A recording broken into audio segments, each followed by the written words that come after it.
Magluluto tayo ng low-carb spinach pizza. Sa isang mixing bowl, maglagay ng green dahan lupin flour, psyllium husk powder, sea salt, baking powder, and coconut flour. Pagkatapos, haluin ng maigi. Ang list of ingredients ay ilalagay ko sa last part ng video na ito. Now, add eggs. Baka magtataka po kayo na nag-add po ako ng egg white dahil 2 yolks pala ang laman ng isang egg. Pagkatapos, haluin ng maigi.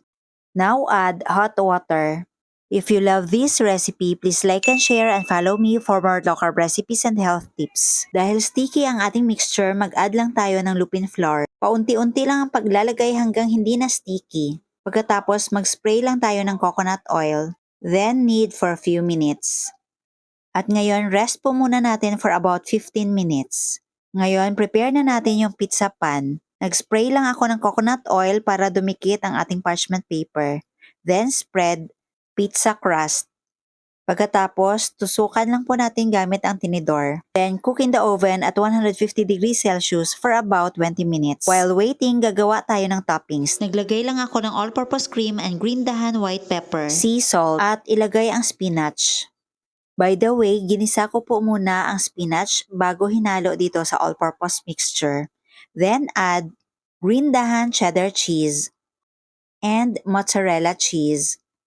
Pagkatapos, haluin ng maigi hanggang sa mag-melt lahat ng cheese. Ngayon, assemble na natin. Naglagay lang ako ng mozzarella cheese and cheddar cheese.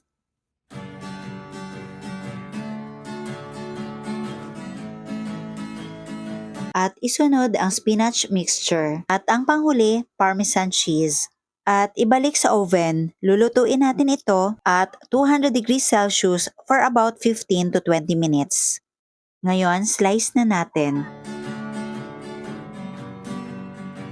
At ito na ang ating low-carb spinach pizza.